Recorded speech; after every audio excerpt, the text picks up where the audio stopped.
নমস্কার, আমি ডায়েটিশিয়ান শ্রেয়া চক্রবর্তী। আজকে একটা বিষয় নিয়ে আলোচনা করতে এলাম।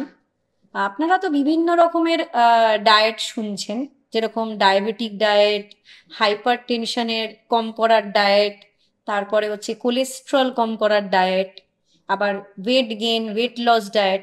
তো বিভিন্ন ডায়েট নিয়ে আপনারা কনফিউজড। এবার আপনারা কোন ডায়েট ফলো করবেন সেটা নিয়ে আপনারা ভাবছেন যে এটা ভালো না ওটা ভালো, কোনটা খেলে কি হবে আপনারা বুঝতে পারছেন না। তো আজকে একটা ব্যালেন্স ডায়েটটা কি জিনিস সেইটা নিয়ে আলোচনা করতে এসেছি। আর এই ডায়েটটা যদি আপনারা রেগুলার রাখতে পারেন তাহলে অবশ্যই দেখবেন আপনারা অনেক সমস্যা থেকে মুক্তি পাচ্ছেন। তো আজকে এই ব্যালেন্স ডায়েটটা কি সেটা আগে ফার্স্টে বলি। এই ব্যালেন্স ডায়েটটা হচ্ছে এমন একটি ডায়েট যার মধ্যে প্রপোর্শনের থাকবে সবটা আপনার থালায়, যেরকম আছে কিছুটা পোর্শন কার্বোহাইড্রেট, কিছুটা পোর্শন প্রোটিন, কিছুটা পোর্শন ফাইবার, কিছুটা পোর্শন ফ্রুটস, ভেজিটেবলস। আর এই ভেজিটেবলস আর ফ্রুটসের মধ্যে যেটা মানে কভার করবে সেটা হচ্ছে ভিটামিনস আর মিনারেলস যুক্ত খাদ্য। তো এই খাবারগুলো যদি রেগুলার আপনাদের ডায়েটে থাকে তাহলেই দেখবেন আপনারা একটা খুব হেলদি লাইফ পাচ্ছেন। আচ্ছা, তো এবার বলে নিই যে কার্বোহাইড্রেট কতটা রাখা যেতে পারে। একজন মানে নর্মাল বডি ওয়েট আর মানে নর্মাল মোটামুটি একটা হাইট যুক্ত যদি একটু পুরুষ বা মহিলা, মানে 50 to 60% কার্বোহাইড্রেট রেগুলার রাখতে পারেন। আর প্রোটিনটা বলে নিই, আপনাদের যদি কোনো শারীরিক সমস্যা না থাকে বা আপনারা যদি ওভারওয়েট বা ওবিজ না হন তাহলে একজন নর্মাল পুরুষ বা মহিলা তাদের যদি ওয়েট হাইট একটা নর্মাল রেঞ্জে থাকে তাহলে যত কেজি আপনার ওয়েট তত গ্রাম আপনারা মানে আপনাদের কেজি অনুযায়ী আপনাদের সেই গ্রাম প্রোটিন আপনারা খেতে পারেন। তো এরপর হচ্ছে ফাইবার আপনারা রাখতে পারেন 20 to 22 গ্রামস পার ডে, এরকম রাখা যেতে পারে। আর ভিটামিনস মিনারেলস পর্যাপ্ত পরিমাণে রাখতে হবে। আর জল যেরকম 3 থেকে 4 লিটার রেগুলার, যদি না কোনো সমস্যা থাকে লাইক ডায়াবেটিস বা কোনো হার্টের সমস্যা বা কিডনির সমস্যা, তাহলে জল এই পরিমাণ আপনারা রাখতে পারেন। এরপর হচ্ছে আপনাদের ডেয়ারি প্রোডাক্টস, এটাও কিন্তু রাখতে হবে। সেটা যেরকম আপনারা দুধ হিসেবে রাখতে পারেন বা টক দই হিসেবে রাখতে পারেন।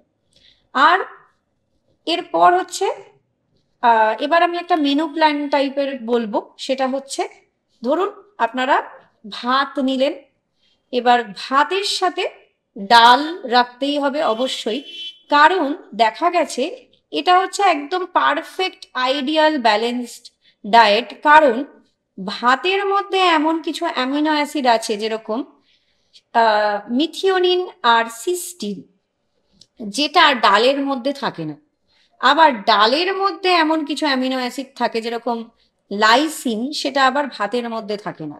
তো সেই কারণে এই ভাত আর ডালের কম্বিনেশনটা কিন্তু বেস্ট ব্যালেন্স ডায়েটে। আর এর সাথে অবশ্যই রাখতে হবে কিছু সিজনাল সবজি যেগুলো আছে, যেরকম শাক হতে পারে, লাউ হতে পারে, পেঁপে হতে পারে, পটল, ঝিঙে। আর যদি শীতকালের মধ্যে ফুলকপি, বাঁধাকপি, এইগুলো, বিট, গাজর, ক্যাপসিকাম, এগুলো বেশি করে যদি ডায়েটে রাখা যেতে পারে, সব মিলিয়ে মিশিয়ে। আর দিনের এক টাইমে অবশ্যই যে কোনো রকম সিজনাল ফল, সেগুলো অবশ্যই খুব rich in vitamins and minerals, তো সেগুলো রোজ ডায়েটে রাখুন। আর একটু যদি টক দই রাখা যেতে পারে, বা দিনের কোনো একটা সময় যদি আপনারা দুধ রাখতে পারেন, যেটা অবশ্যই ফ্যাট ফ্রি হলেই ভালো, তো সেইটা যদি রেগুলার ডায়েটে রাখা যায় অনেকটাই আপনারা উপকারিতা পাবেন এই ব্যালেন্স ডায়েট থেকে।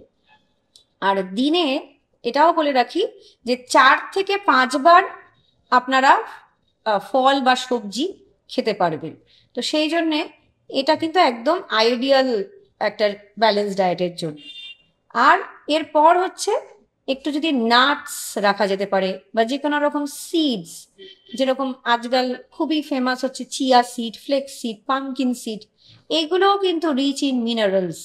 আর কিছুটা হলেও ফ্যাট, যেটাও কিন্তু ডায়েটের এক প্রাধান্য পাওয়া উচিত। আমরা ফ্যাট বলতেই খুব ভয় পেয়ে যাই যে ফ্যাট রাখবো, কিন্তু ফ্যাটও কিন্তু একটা মেন সোর্স অফ এনার্জি। তো সেই জন্য হ্যাঁ, আমরা যেসব ফ্যাটগুলো বন্ধ করতে বলি সেগুলো হচ্ছে স্যাচুরেটেড ফ্যাট বা ট্রান্স ফ্যাট, এইগুলো বেশি না খাওয়াই ভালো। যেরকম যেগুলো বেশিরভাগ প্রিজারভেটিভ যুক্ত খাবার বা মানে যে কোনো ভাজাভুজি ডিপ ফ্রাইড ফুডে থাকে বা ঝোল তরকারি খুব রিচ গ্রেভিতে থাকে ট্রান্স ফ্যাট, তো সেইগুলো অ্যাভয়েড করা উচিত।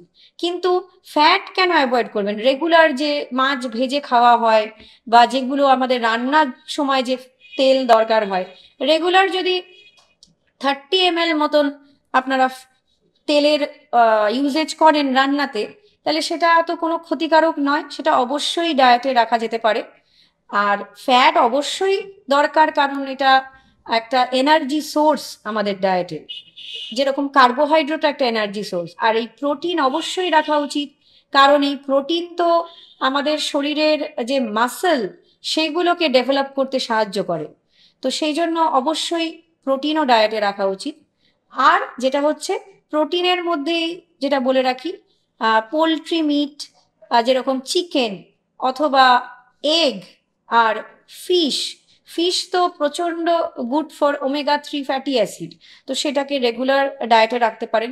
আর যারা ভেজিটেরিয়ান তারা বিনস, স্পিনাচ, কলিফ্লাওয়ার, ক্যাবেজ, তারপরে লেগিউমস আর দুধ, টক দই, এগুলো যদি ডায়েটে রাখতে পারেন তাহলে এগুলোও হচ্ছে very good source of protein.